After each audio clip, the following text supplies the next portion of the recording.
For it's 1, 2, 3 strikes, you're out at the old ball game. Take me out to the ball game. Take me out with the crowd. Buy me some peanuts and Cracker Jacks. I don't care if I ever get back. Let me root for the home team. If they don't win, it's a shame. For it's 1, 2, 3 strikes, you're out at the old ball game.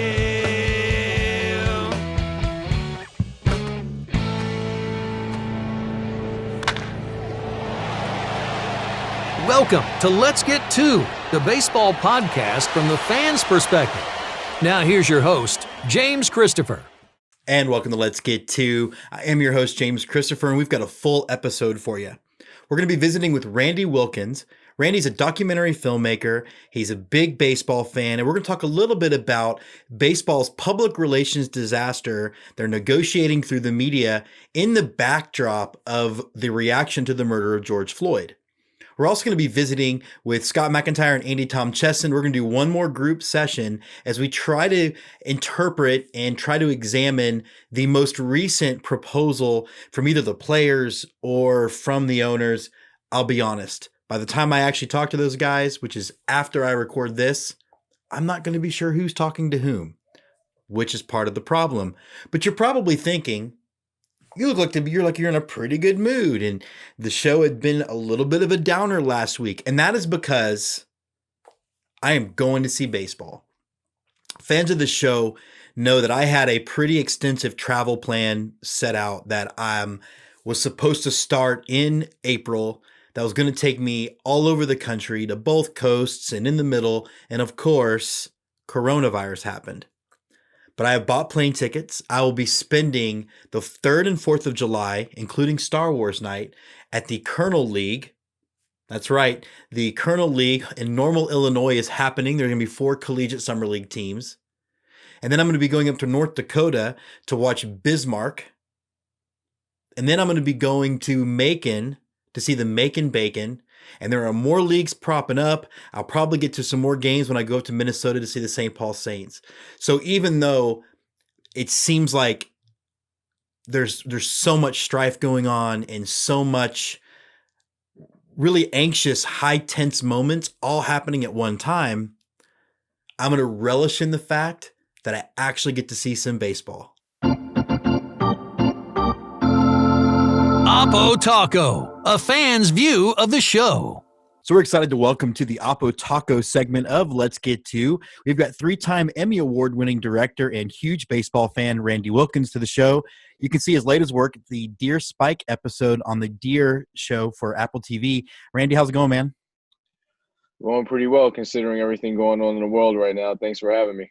Oh, it's my pleasure. It's so weird because I could definitely have you on my movie show if we weren't on hiatus right now and just nothing but talk, getting to hang out with Spike Lee, but we'll get there in a second. But I'd like to give a little background. You know, you're a big baseball guy, and I feel like I don't find a lot of people in our industry that actually like baseball anymore. Maybe that's just a microcosm of America. But how long have you been into baseball, and what team did you like growing up? Well, I've been into baseball since as long as I can remember. I used to watch games as a baby with my late grandfather, Charles McGowan. My mom would turn on baseball games and sit me in front of the TV so she could get a moment by herself. So baseball has been a part of my life since even before I could remember specific moments. And I'm born and raised in the Bronx, so naturally I'm with the New York Yankees. So, man, I was supposed to be at before we get into this, let's talk a little bit about me for a second. yeah. Last weekend, I was supposed to be Astros at Mets, Somerset Patriots, New York Yankees, Wilmington Blue Rocks, and then Astros at Orioles 5 days in a row. Oh, man. Yeah. Oh, man. I'm sorry. Yeah, it's been that sucks. Yeah, it's like the second year of our show, and I'd finally I had so many things planned, and now I'm going to go to North Dakota and watch some collegiate summer league because I got to have it. Yeah. So, we're recording this the night before it drops, which means everything can change. But just in a macro, where do you think we are as far as with baseball getting a season? Okay, so if you had asked me this yesterday, I probably would have been pretty down on the idea of having baseball. I think after reading some things today and uh, Ken Rosenthal's tweets and his article that came out on The Athletic today, I'm pretty confident that they are going to play. I think, well, I know that the biggest issue so far has been settling on a certain amount of games, that even the prorated thing and the payments and all the financial stuff can work itself out, but it really comes down to the number of games. And it feels like the players union and the league are slowly starting to come to the middle in terms of settling on a number of games that both sides can be comfortable with. So as of today on Wednesday, whatever today's date is, Right. I think we are going to get baseball. I guess the question now is it going to be something that's representative of a real season and, something that would make the eventual champion a deserving one? I guess that's my next question then. So you're a Yankee fan. I'm an Astros guy. I feel bad kind of for Dodger fan because they get Mookie and a steal, and now that Right. How many games does it matter? Like if the Yankees win a 50-game season with an expanded playoff, I mean, it should count, right? I know that I don't like talking about asterisks in World Series. It's a little personal. Yeah, for me, yeah. but yeah. I don't think 50 games is enough. I think we're actually past the point where I would feel comfortable with a certain amount of games in a shortened schedule to like really, really feel good about a championship. I think we're slowly getting into the territory where a lot of the fluke nature of baseball can really impact how the playoffs play out, who's in the field, what happens in those playoff series. So I think, I don't know, we're getting past the point of no return for me personally in terms of what I consider a legitimate champion. So 50 games definitely isn't enough for me. Even if the Yankees won, I would take it, but I would definitely look at it through a different lens than the other ones. Yeah, I think I tend to agree, and I think and this kind of gets to like the crux of the conversation. So I'm going to guess that I'm a lot older than you are, and well, I look younger than I so I'm actually 44. So I'm 40. Okay, great. So we are roughly the same age. Yeah. It's weird to listen to like it was in 1994.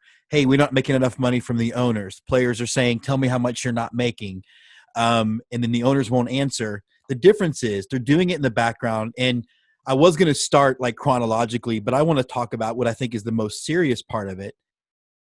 How do you feel like this negotiating through the press has looked in the backdrop of America's response to the murder of George Floyd? Because it's not a great look, man. It's a horrible look. I think it's a totally misread of the room. And I think it's insensitive, to be quite honest. I think it's embarrassing, and I think that it's troubling.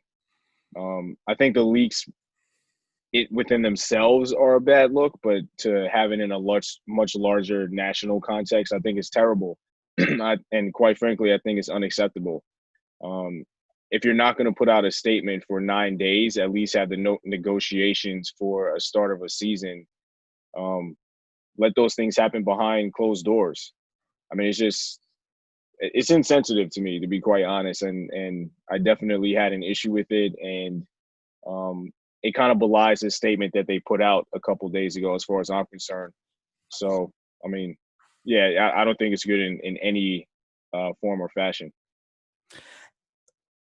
And to me, it's like Major League Baseball has done their best to take their incompetence to 11, right? Like, Yeah. it's one thing to discuss. And look, I am almost 9 times out of 10 a pro-union, pro-player guy. But on one hand to take the look of people losing jobs, people are getting furloughed, and you could, for the betterment of the country for 2 months, play the game. And that's just during COVID. Now we've got to factor in that the country is having a real gut check moment as far as what direction we want to go. We want to go one way as a people. Our president wants to go a different way. We'll talk about that in a second. So, yeah, I mean, just paint that picture for me. Like, as someone who, like, you're a filmmaker, so you obviously have like a point of view. how is it that they're just continuously getting this wrong? I don't think it's of interest for the owners. I mean, I think it's as simple as that. The fact that they can't come to an agreement and seem like the obstacle for a start to the season just tells me a lot about what their interests are and what their focus is really on. I mean, I really do blame. I'm also a pro labor, pro player guy, but especially in this instance, it's clear to me that the owners are the roadblock, and I think they're really only in it to gain as much profit as possible. I mean, you bring up COVID, and I don't remember where I saw this, but there's a number floating out there that's a lot of these billionaires who own these big companies have profited in the billions during the pandemic. So I think that these owners are no different than, big time businessmen. I mean, that's who they are.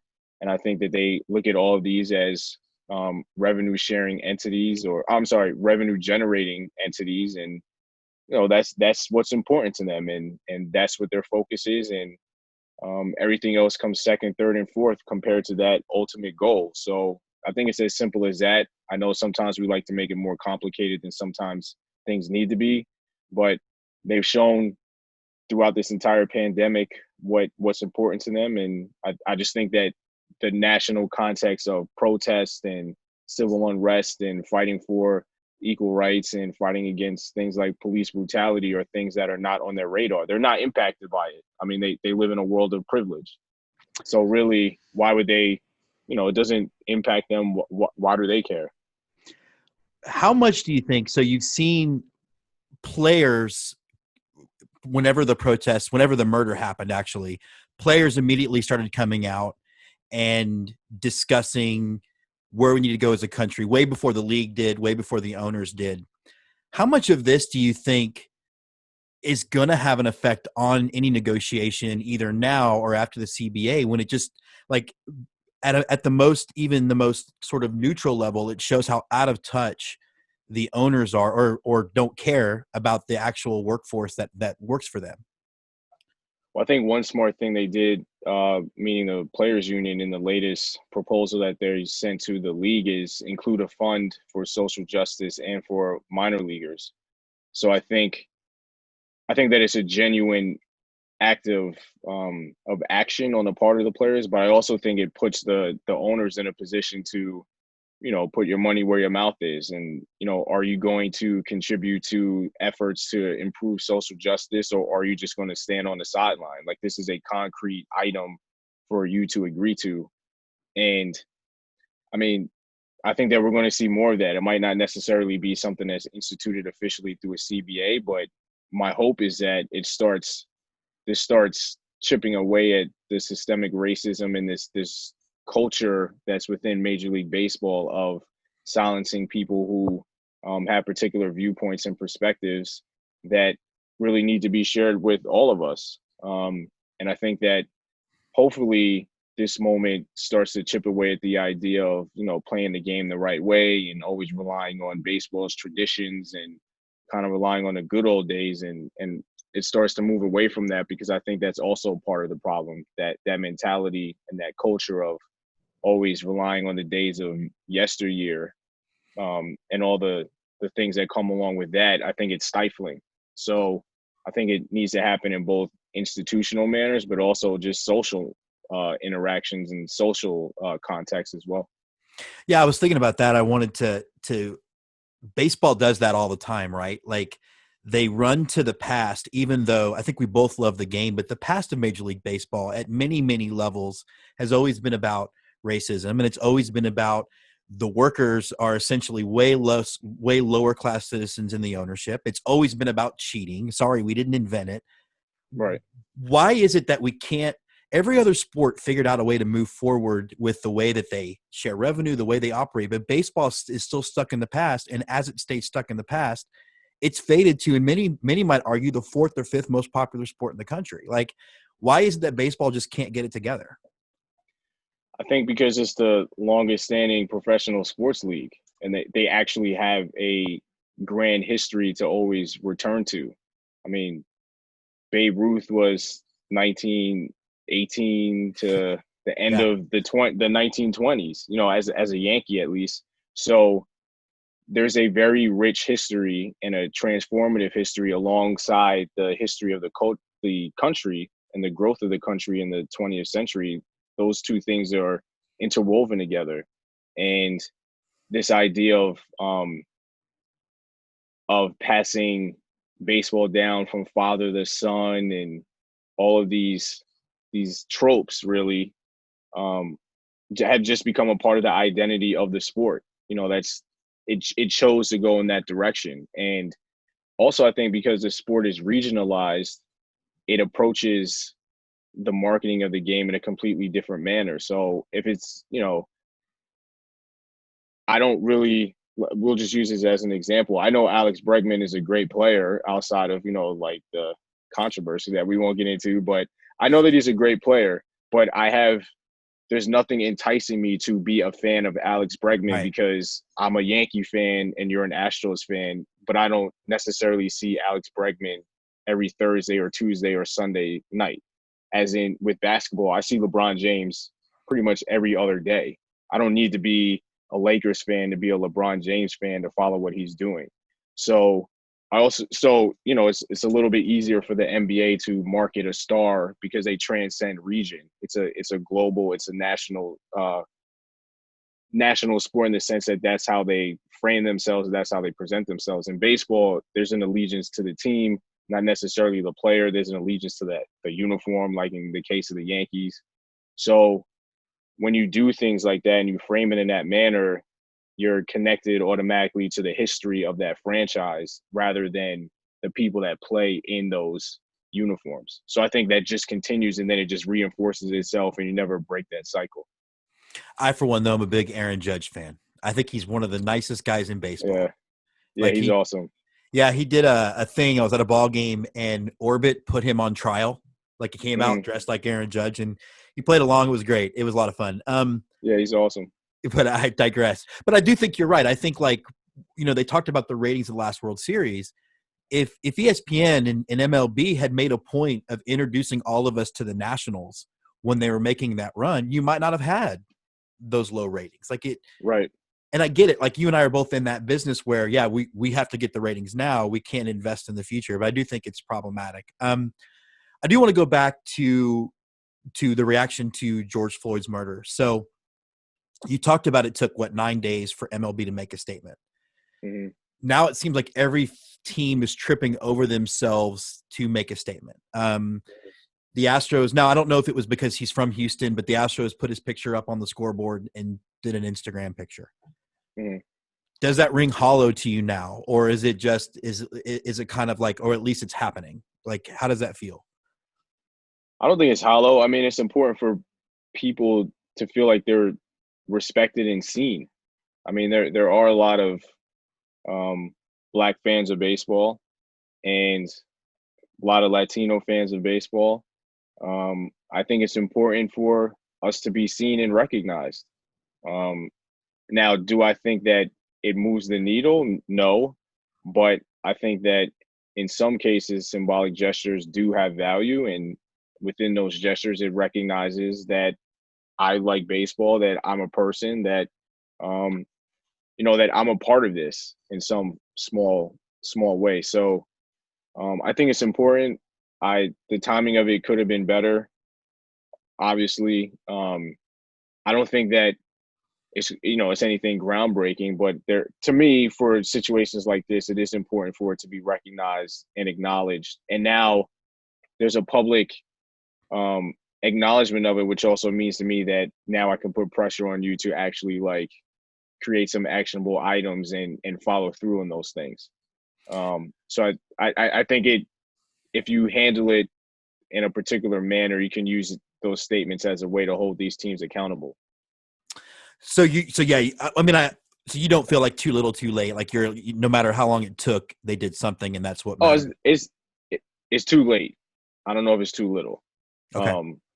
Like in the case of the Yankees, they initially put out a Nelson Mandela quote that had nothing to do with anything, and they treated it with the graphics that they normally use to announce the starting lineup for that night's game. Oh, And wow. I had an issue with that. I know that the Yankees try their best to recognize things like this from time to time, at least, but that treatment wasn't good. They eventually put out a much stronger statement. I thought the statement was pretty good, given that they're like a huge brand. But the first, I guess, attempt at it was pretty weak. So I think part of it is also how does each individual team address it and how did they frame it?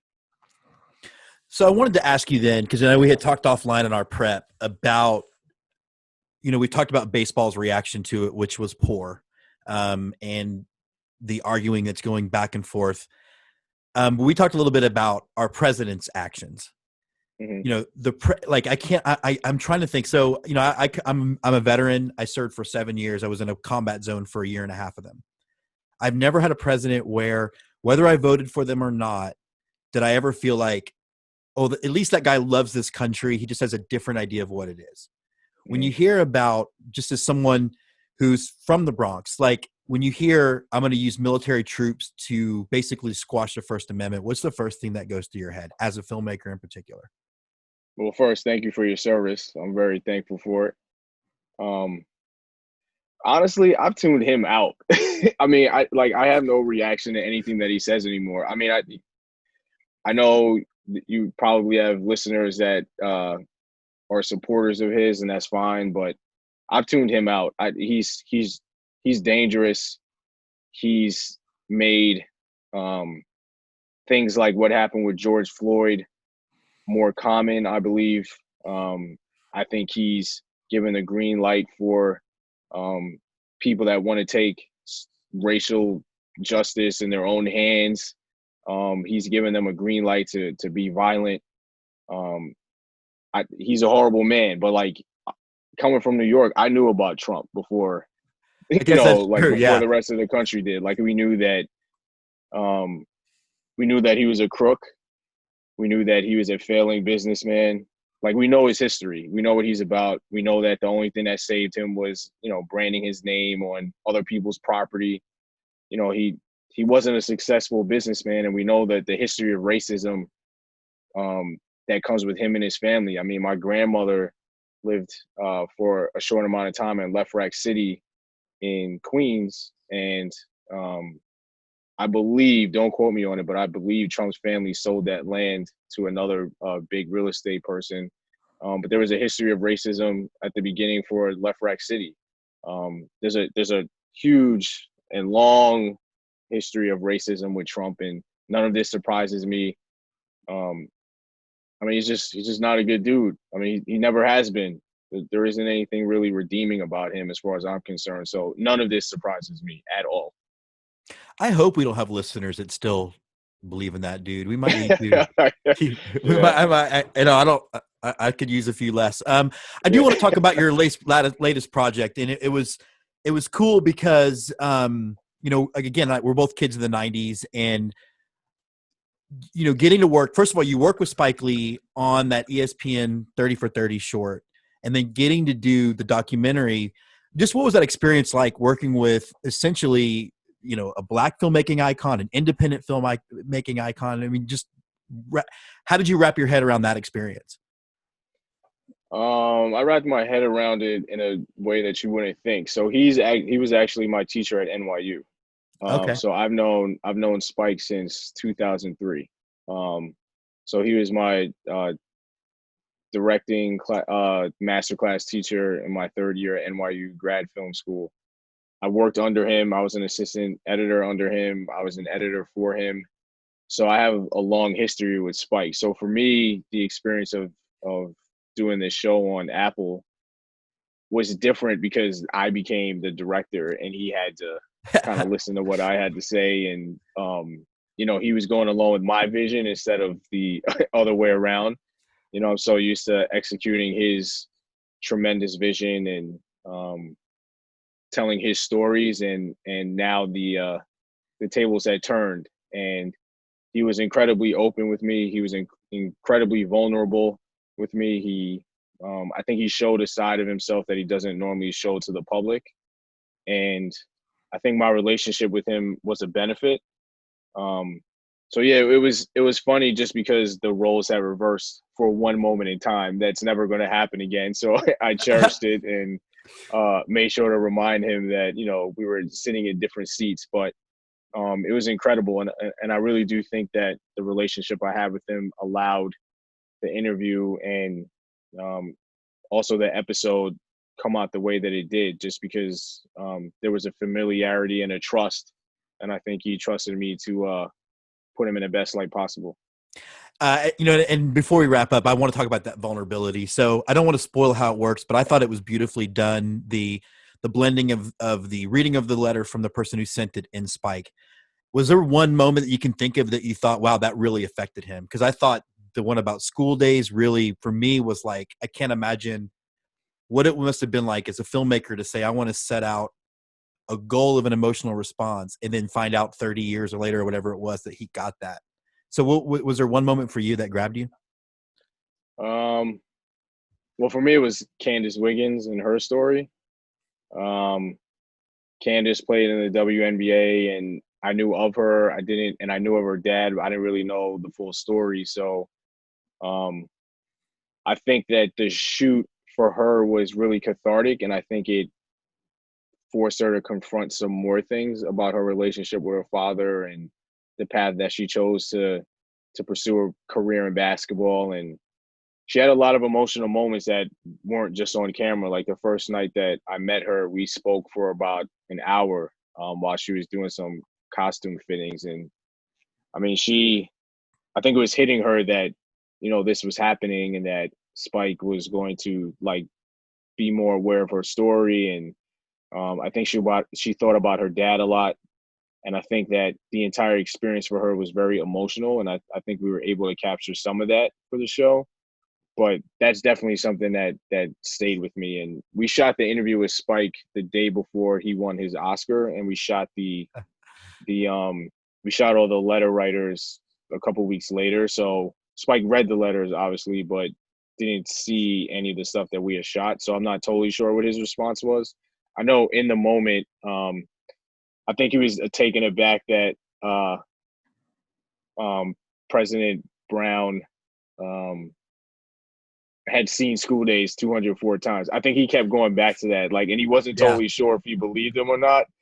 He was taken back by that, and I also think that Candace's letter like really hit him because she was pretty clear in saying that Spike kind of became like a father figure for her in a very interesting and indirect way. So I think that also like resonated with him as well. Yeah, again, it was incredible. Part of me, when he said 240 something times, I put myself in Spike's mind going, why would anybody want to watch any of my movies more than one? But that's that's the whole thing. So what are we working on next? What's going on next?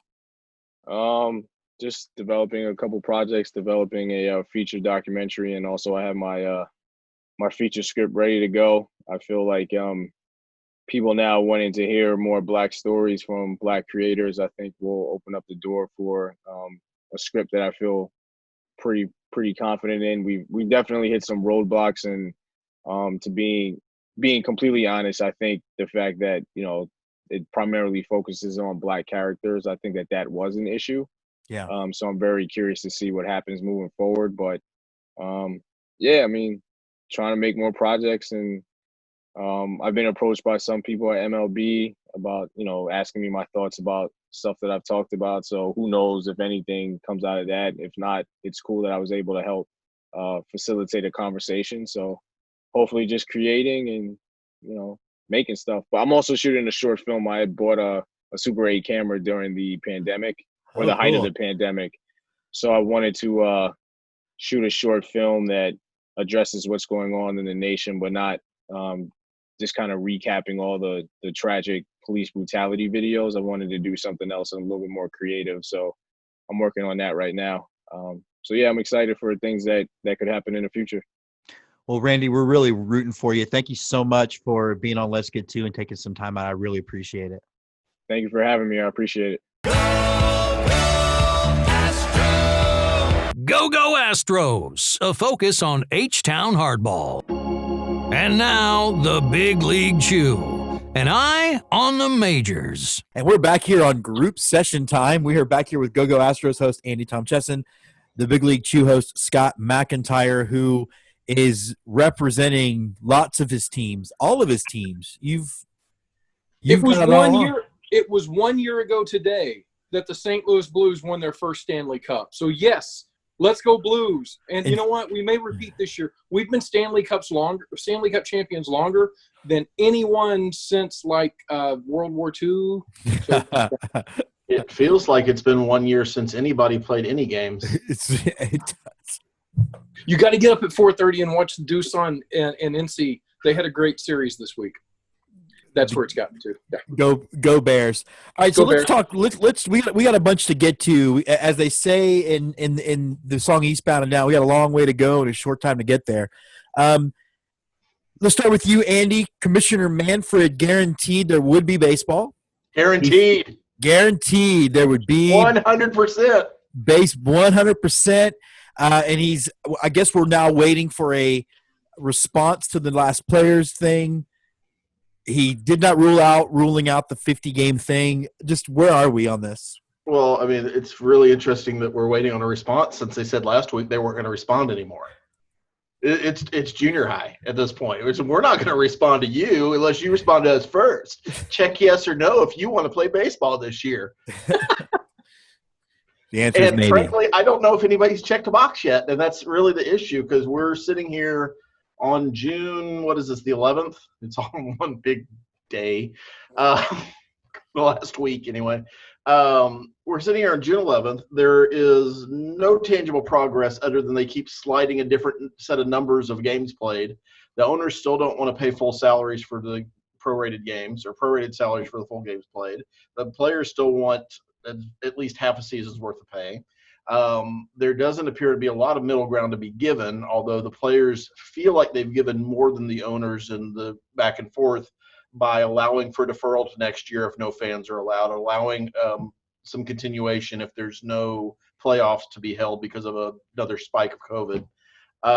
So we're sitting here and, for the people who don't care how the sausage is made, we pushed the recording of this back 3 hours because we hoped we were going to have something to talk about, and we're still just staring at each other and glancing at Twitter going, what the hell's going on? So that's the state of baseball, June 11th, 2020. Right here. And baseball is doing nothing to really ingratiate itself. Scott, do you feel like Manfred was an olive branch in the ESPN interview, or was he a my way or the highway is what's going to happen in the ESPN interview? I feel like Manfred actually proved that he might have human capacity in the ESPN interview was kind of how I looked at it. So it really feels like all the events that led up to the Cuban Missile Crisis were because the two sides weren't communicating correctly, and then accidents were happening and accidental nuclear things were happening here and there. And this feels like that on a much lesser scale, obviously, because nuclear weapons aren't involved. But yeah, I think – but it comes down to controversies and impasses happen when two sides aren't adequately talking. And so Manfred is attempting to set himself up as the mediator, negotiator, while he's walking softly. It really felt like he was walking softly but carrying a big stick. And so saying, hey, MLB guys, players, come on, 89 games is not reasonable at this point. You're not going to get 89 in. You got to come down. The owners have already offered 76.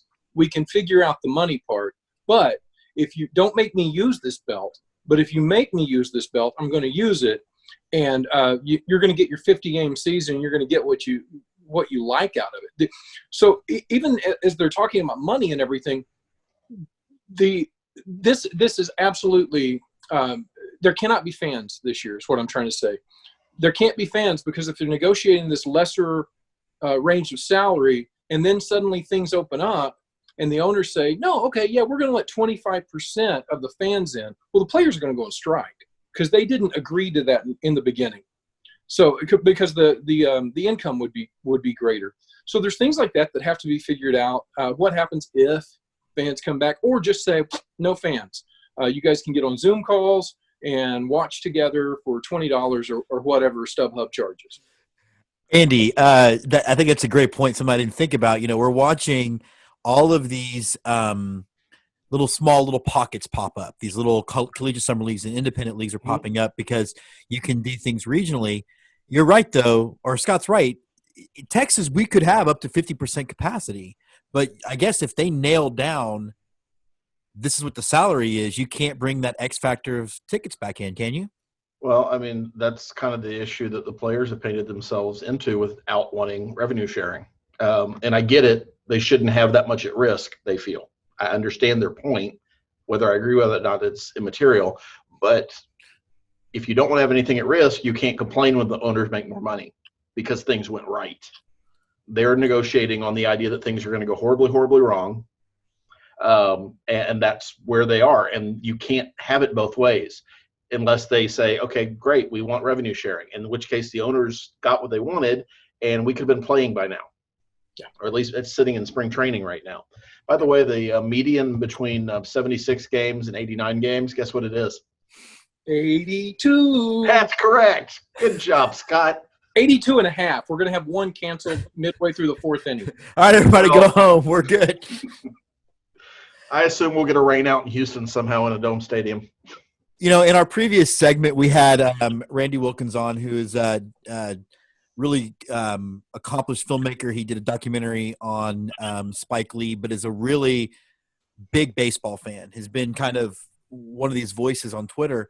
And, he kind of looked at me dead in the eye and said 50 games won't feel like baseball. I think that's accurate. I think that's fair.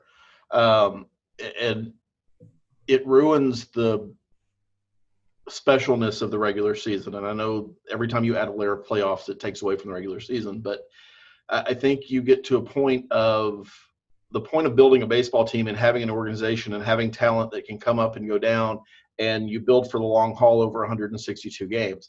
In a 50-game season, literally anything could happen. And by anything, I mean the Seattle Mariners could make the playoffs. The Seattle Mariners, if you look at every prognostication for the season prior to all this mess happening, we're going to be dead last in the division and probably the worst team, maybe with Baltimore in the American League. And the reason for that is because they don't have any talent. But in baseball, everybody wins 50 games, everybody loses 50 games. It's what you do with the other 50 or 62 games. If you cut it down to 50 games, there's a potential of a really bad team getting into the playoffs, and not only getting into the playoffs, but catching fire at the right time and winning. And that's just going to further the whole idea of the Astros is going to go next to a potential winner of this postseason tournament. I don't know if we're going to call it playoffs or World Tournament of Baseball or Atari 2600 Back to the Future. I mean, I don't know what we're going to call it. I'm sure they're looking for sponsors right now. I vote for Atari 2600. Scott, what's 50 games going to feel like to you if the Cardinals win? I mean, I'm still going to call it the World Series. Cardinals win the World Series. Would that be, was it 14 for that franchise, or how many? It feels like I'm going to a parade with a mask on. I mean, seriously, Okay. That's what it feels like. I hear you guys. 50 games doesn't seem like a full season, but then again, collegiate teams play around 50 games, give or take, in a season, maybe a few more. And if you played, when I was younger and playing an American Legion schedule that was about 60, 65 games, that's still grueling. There's Sure. a lot of things that can happen. And there'll be no off days. They still, will have double headers. Yeah. Well, right. don't get me It's a don't get me 10K. wrong. Scott, It's a don't get me 10K wrong. rather than a marathon. If the Astros end up winning the World Series this year, I'm going to buy the second ring and buy all the merchandise and celebrate it as their second franchise World Series victory. That's right. I said second, trash can lovers. Because Both of ours will have asterisks. Damn it. I would love it if you guys won the World Series and on the ring, the diamonds were shaped in a trash can. That would just be gold, baby. That'd be gold. No, I think that there's still a lot to be said for 50 games. Andy is completely right. Somebody could catch fire, especially with these expanded rosters that we anticipate having. There are guys at AAA that can rake.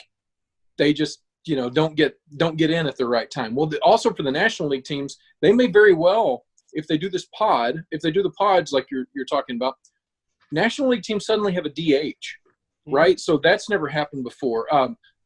for Cardinals fans, we're going to feel awful because we just traded away the perfect DH in Jose Right. Martinez. Cafe Jr., enjoy Tampa. See you later. Shoot. But, we'll find somebody like that. But National League teams are going to have expanded offense. It's going to change the way National League managers manage the game. Or they don't anymore, right, Andy? They just put a or- lineup card and let the pitching coach make choices. I mean, I feel the Astros steered into that curve when they hired Cecil Cooper as the manager before we even moved to the American League, because he would regularly put out wrong lineup cards and do nothing during the game. Well, but it's especially if you factor in that you're going to have lefties that are no longer lefty specialists, right? So you've got DHs in the National League and guys that have to face a minimum of 3 batters. Times of games are going to go up by 10 to 20 minutes. That really is a fascinating point that I wish we had a real baseball season or a regular baseball season to discuss. There's no need for a lefty specialist anymore. No. I mean, that's not a thing that you have to carry anymore. You can see it in the draft. They're picking up guys that have dominant pitching that can get people out from either side of the plate. Yep. That lefty specialist thing is gone. They're not It's even funny talking to me about that point's funny to me because one of the big hangups has been when they're beating up the Astros farm system is our lack of left-handing relief pitching. Who gives a crap anymore? Doesn't matter. No one. Doesn't No one. matter. As Billy Bean told Art Howe via Brad Pitt talking to Philip Seymour Thomas, I don't care about righty-lefty I don't care, matchups. but I do. I don't care about righty-lefty. Okay, so we think there's going to be a season, and I think all of us can complain. Like, there is this part of me that if it can't, like, now I have so much baseball scheduled in my life as far as trips that I'm like, well, I don't give a shit. I mean, I do, obviously. Let's Do you talk know a what little Do you know what July 3rd is at Normal, Illinois when you're there for the Corn It's Belters? Star Wars night, baby. I do know. Yes, you do. I'm going Yes, to you do. Normal, Illinois. I'm going to watch 4 games in 2 days because every single game's a doubleheader. Everyone. And I'm gonna see you there. Yeah, and then you and me, Andy, we're going to some Sugarland games, baby. Sure. We're going to go We'll watch whoever's playing. the Sugarland Rockets, managed by Roger Clemens. Actually, that's I'm not. I can't root for anybody run by a Clemens. I'm sorry. It's Well, no, he'll not. just be the one we want to. Although we'll root for him to be on the show. I'll ask about Mindy McCready. That part is fine. I'll root for Petey. I'll root for Inky's team. Yeah, absolutely, as well we should. I do want to talk a little bit about, we're dealing with the shorter draft. And with the shorter draft, with the news that NCAA has granted the extra year for seniors and eligibility across all spring sports, including baseball, how is this going to affect next year's draft? Scott? Me first. So, first of all, for the draft, number 2, Heston Kjerstad to the Baltimore Orioles. Scott, you did not care about listen, you're like everybody in America, Scott. Hey, first of all, breaking news, the Astros do not have a second-round pick either. I just want to make sure. Why don't they, Jim? Why don't they? Because they're cheaters. Okay. Guys, I I'm wasn't glad sure you because they only mentioned said that 10 times last night. Oh, my God. I only saw it 17 times on the ticker, so I'm glad you guys cleared that up. No, so the draft next year is going to be loaded. It's going to be stumbling out of the bar at 3 a.m. drunk loaded. There's going to be an influx of talent if you get back to a normal draft next year. If you get back to They're not going beyond 10. They will not go beyond 10 next year. You don't think so? No, I know so. They are. Okay. They have agreed to a shorter draft for 2 seasons in a row, and I think that we all know that they're not going to go back. Yeah, This is what it's going to be. More than 10. Because for as much as Mike Clevenger cares about the future of baseball, he only cares about it until it's time to sell the future of baseball actually down the river. Yeah, no, that was part of that March deal. So okay, well, so there you have it. So next year you're going to have an influx of talent I don't think anybody there. You're going to find very few people that are not college seniors that sign as undrafted free agents this year, simply because $20K for a signing bonus isn't that great. right. Next year there'll probably be a bigger pool. You'll see guys still sign if they're drafted. More than likely, everybody who would sign that gets drafted in the first 10 rounds would sign. I don't think you see the change. Where you really, really, really will see the change is when you get to the 2023 draft, because all of the guys coming out of high school who would have been drafted, who would have gone to the pros for a $100K signing bonus, are now going to college, and they got to spend 3 years there. So college baseball is going to get really good for the next 3 or 4 years because of how much talent's being pushed into it. Especially since that high school talent all dropped in the draft this year because there was nothing to watch of them. Right. Yeah, you didn't see a high school player drafted through the first 7 picks, and that hasn't happened in forever. So Andy, is this the draft to only, like, if you're talking about only 5 drafts and everybody else is going to be an undrafted free agent, is this the year where the Astros are like, you know what, if we got to miss 2 picks, this is the year to do it? Yeah, I mean, it benefits them. You and I exchanged messages last night.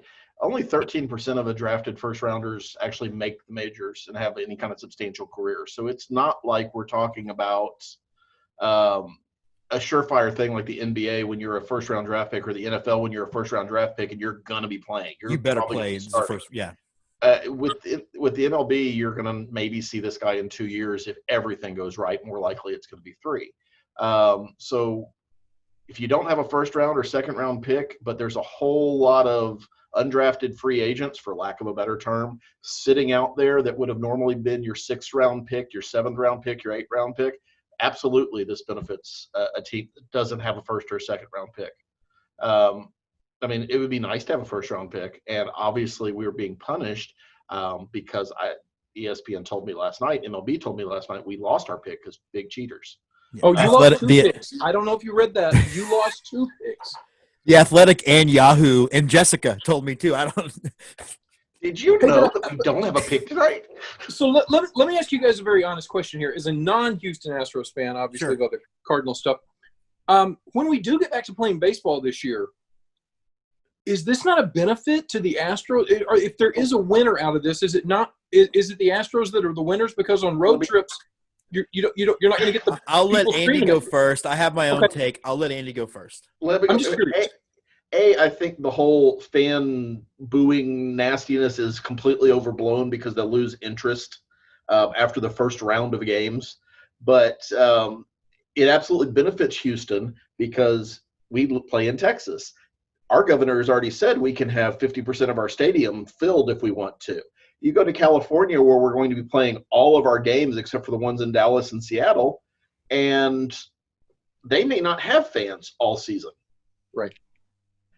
So And you're I going to could have a bunch of see angry Dodgers Houston fans who bought a bunch of tickets to Anaheim who aren't going to be able to boo, and will probably have whatever the equivalent of booing blue balls would be because they just got to get it out somewhere.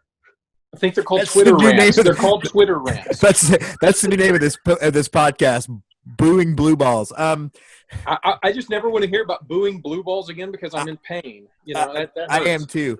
You know, it's funny because we talked about the revenue sharing and tickets. I can see Jim Crane doing donated 50% tickets for free to get people in to still buy concessions and create a home field advantage. I do think, Scott, you're right though. I hate to try to find positives in a coronavirus and try to find positives in the situation we're in.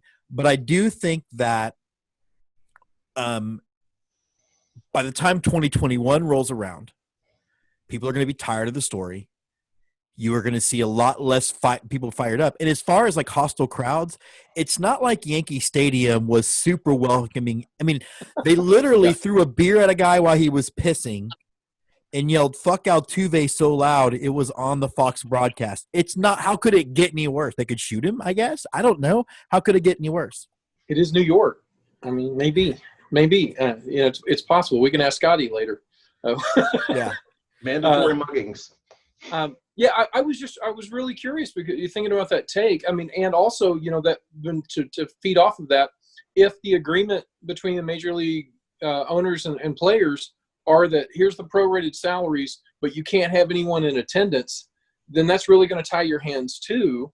And you're probably going to feel a little jilted if you could potentially put 50% of the people in the stadium, but the agreement between the players and owners keeps you from being able to do that. So yeah, but we're playing with house money at that point. If we get fans, great. We don't have fans, great. Nobody else does either. From a standpoint of the abuse that the Astros are going to take on the road, it matters not if we have fans in town. It matters if there's anybody in the stadiums on the road. Yeah, I figure it'll all come down to what do New York and LA allow. Oh, it absolutely will. They will not want an undue advantage to the teams in the middle of the country, flyover country, that theoretically could. Because I don't know. I don't know what Missouri's rules are right now, but again, Texas, we can have 50%. Yeah, you're not having anybody in them. You're not filling anything out like that right now here. No. Okay. Things still shut down. But, we'll see what the pods look like. It's going to be interesting once we finally get back to playing, and hopefully we will. And I didn't mean to steer us off course, but just really curious and thought about that. No, I think it's a good question. And again, I try to stem anything out of a positive out of it all. I do think there are some logistical reasons why a shorter season works in the Astros' favor. I mean, in a shorter season, you get to throw Verlander, Greinke, Lance McCullers in a shorter situation where they all likely will stay healthy. I think there are areas like that where the Astros, I think, come out ahead a little bit. So, yeah, but we'll see. Yep, fair. Andy, you had some curious head tilts at that. You said you named the top three in our rotation, and this is deep cover Astros talk, but that means that Jose Urquidy and Josh James are going to have more exposure to the same other 10 teams for a 50 or 70 or 82 game season, which means their ERAs are probably going to be inflated because familiarity does not benefit pitchers. Right, but I think everybody has that same situation. I would take our top three. But I only care about my team. Okay. I want everybody else to be at a disadvantage. Bang, bang. And I don't care if the A's have only one good starter. That's speaking of that purely from a Cardinals perspective, that excites me over the fact that Adam Wainwright, who's really getting close to 40, being able to throw a limited number of games extremely effectively without any wear and tear on that arm, really, I think it helps those guys quite a bit. Younger arms like Dakota Hudson, Jack Flaherty, they're going to be fine either way. Right. And also Carlos Martinez, who has shown for the past 2 or 3 years that he was having difficulty making through the season as a starter, but he was a great closer. He showed up in spring training this year, more trim than ever, and throwing a little bit more gas than ever, and just in the best shape of his life, built to withstand a long haul. And now there's not a long haul necessary. But how many other players are there like that out there that we don't know of that are really taking care of themselves in this dead time or not? Right? How many guys That's the key, right? 3 times a week? That's the key. I know Justin Verlander stays active with many activities off the field. I could. Yeah, he gets exercise without getting out of bed. Which is good for him. But he's in the same boat as what you're talking about. He's a guy that, even though he hasn't had health issues, he was going in with a groin surgery, some shoulder problems in spring training, and now he doesn't have to pace himself over 35 starts. That's right. He's probably going to get 15 starts if we play an 82-game schedule, and he can go full bore and still be in prime shape for the playoffs. Will the playoffs be neutral sites or no? I can't see the first round being neutral sites because you'd have to have too many stadiums tied up. But I could absolutely see the NLCS, the ALCS, and the World Series being neutral sites in southern cities with dome stadiums. And most likely probably Arlington because they're Miami maybe. Because Arlington won't be there. Hey, finally they'll play baseball in Miami. Somebody's got to eventually. Scott, how many rounds of the playoffs will it be, and how many rounds is too many? I think you'll take eight teams from NL and AL, and unlike Andy, I think everything's going to be purely at a neutral site, and I think that because you're going to be later on in the year when I do think we'll have a spike coming back. At a certain point in time, we have to remember the virus. Right. We talk about the money. We talk about everything else that's coming up, but that virus is still kind of lurking out there. And so I think that's going to force them. I do agree with Andy. It'll force them into southern cities, dome stadiums. It's going to be really weird, but, God help the guys that have to play the pod in Tampa. But if you got to go play in a Costco, you got to go play in a Costco, I guess. Well, this is Rob Manfred's world too. He could throw a complete curveball and say 50 games, 22 game teams in the playoffs, and it's all in Toronto. Go. They got national health care. You'll be fine. Our last question. We are going to have live baseball back. What is today? Today's I dramatically check watch. June 11th. The first pitch in the Bismarck, North Dakota pod is June 15th. are y'all going to see yourselves a little bit more interested in what's going on in collegiate summer league and independent baseball, or is it still going to be, if it was a non-factor before, is it a non-factor now? I will definitely be more interested because I will be interested. In the past, I really haven't paid that much attention to collegiate wood bet leagues other than maybe the Cape Cod League. But now, baseball. I'm talking about making a 2.5, 3 hour drive to Normal, Illinois to watch baseball games at the Corn Crib. Yes, it will impact me in a positive way. I'm flying to North Dakota. I win. Andy. That's true. What should be happening on Saturday, the 13th, is that the College World Series should be starting in a normal world. And so this is the time, even if I don't care about the teams playing, that I would have baseball on my TV. I would have it in the background. I'd be listening because there are some fantastic things that happen in the College World Series, even though I support a team that's only made it there 8 times in 130 years. 6 times in 130 years. Anyway, so this is literally just – it's going to be baseball. If it's televised at all, it'll probably be on a TV in my house because I like baseball happening around me. If I can get out to a game, even better. So the fact that there's going to be a pod in Sugar Land, there's going to be a pod in Round Rock, there's going to be a pod at a couple different places that are driving distance. I don't know if Corpus was mentioned. No, they're not for some reason. I think they're going to be doing something with high school kids, but no. Corpus. I mean, there's enough where I could do day trips and go see baseball when I need to. And I still believe that provided Major League Baseball allows it, there will be fans at some point at Major League games this year. It may be just in September, but I still think it's going to happen.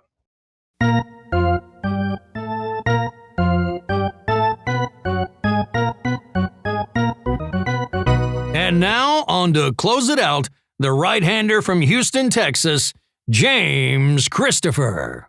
And so again, that does wrap us up. I want to thank Randy for joining us. I want to thank Scott and Andy for sitting down and taking some time. And I want to do a shout out to the guys at Before the Pitch. And I hope that you saw the video we did last week, and then we're going to be working on it this week, where we went into Fantasyland and we redrafted all the Major League Baseball teams, put them in new cities, pick new identities. The identity reveal will drop next week. So if you're looking for some guys to be super nerdy about the game of baseball and have a lot of fun doing it, I highly recommend checking that out. But until next time, stay safe, stay sane. We've got a packed episode for you next Tuesday. We have got some exciting news going on with minor league baseball and collegiate summer league baseball. A lot of it set here in the state of Texas that we can't wait to talk to you about. So until next time, let's get to